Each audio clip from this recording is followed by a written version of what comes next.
복된 날입니다. 오늘도 주께서 은혜 주시기를 축복합니다. 역대상 24장입니다. 역대상 24장.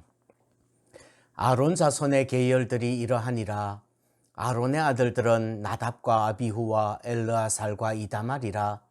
나답과 아비후가 그들의 아버지보다 먼저 죽고 그들에게 아들이 없으므로 엘르아살과 이다말이 제사장의 직분을 행하였더라.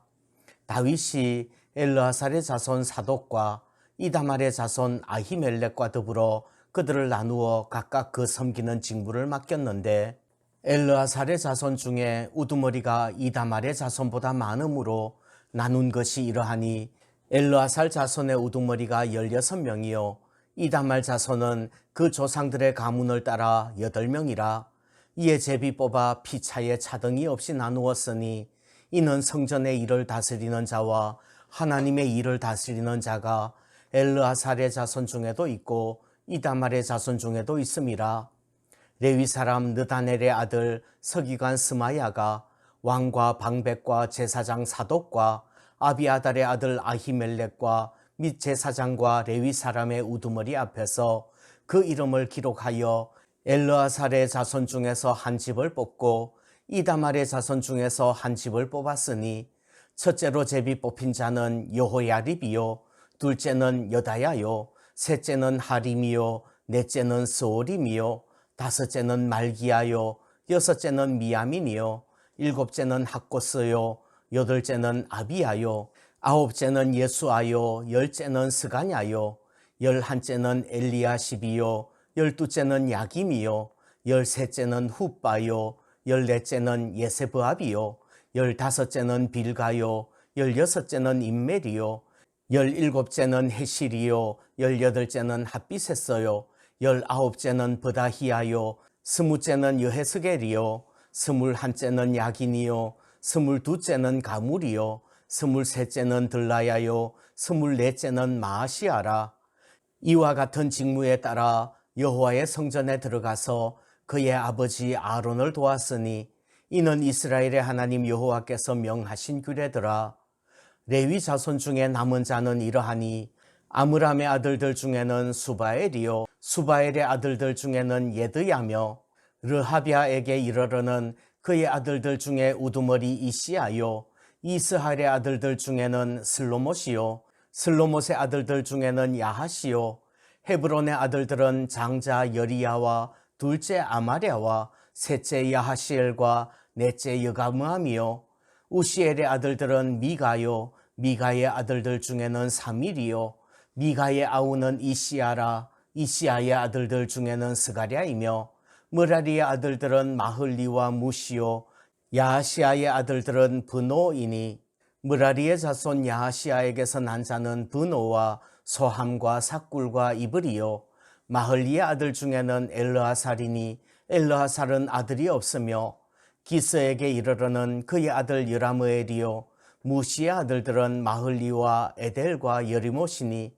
이는 다 그 조상의 가문에 따라 기록한 레위 자손이라. 이 여러 사람도 다윗 왕과 사독과 아히멜렉과 제사장과 레위 우두머리 앞에서 그들의 형제 아론 자손처럼 제비 뽑혔으니 장자의 가문과 막내 동생의 가문이 다름이 없더라. 아멘. 오늘 말씀은 두 부분으로 기록되어 있습니다. 앞부분에는 제사장들의 24반열을 기록하고 뒷부분에는 남은 레위 자손들에게 일을 분담하는 내용이에요. 이 내용을 보면서 하나님의 일을 하는 원리를 묵상해 보고 싶습니다. 5절에 이렇게 말씀합니다. 이에 제비 뽑아 피차에 차등이 없이 나누었으니 이는 성전의 일을 다스리는 자와 하나님의 일을 다스리는 자가 엘르아살의 자손 중에도 있고 이다말의 자손 중에도 있음이라. 그리고 마지막 31절이에요. 이 여러 사람도 다윗 왕과 사독과 아히멜렉과 제사장과 레위 우두머리 앞에서 그들의 형제 아론 자손처럼 제비 뽑혔으니 장자의 가문과 막내 동생의 가문이 다름이 없더라. 하나님의 일은 분담해서 해야 합니다. 하나님의 일은 누군가가 하고 싶다고 독차지해서는 안 됩니다. 또 하기 싫다고 안 할 수도 없는 거예요. 하나님의 일은 모든 제사장, 모든 레위인이 분담해서 해야만 합니다. 또 하나님의 일은 차등 없이 분담해야 합니다. 하나님의 일은 권력이 있다고 더 많이 하거나 실력이 있다고 더 중요한 일을 맡는 것이 아닙니다. 탁월하면 탁월한 대로, 부족하면 부족한 대로 그저 한 직무를 감당하는 겁니다.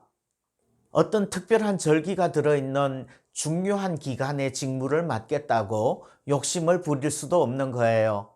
그저 제비 뽑힌 대로 차등 없이 감당해야 하는 것입니다.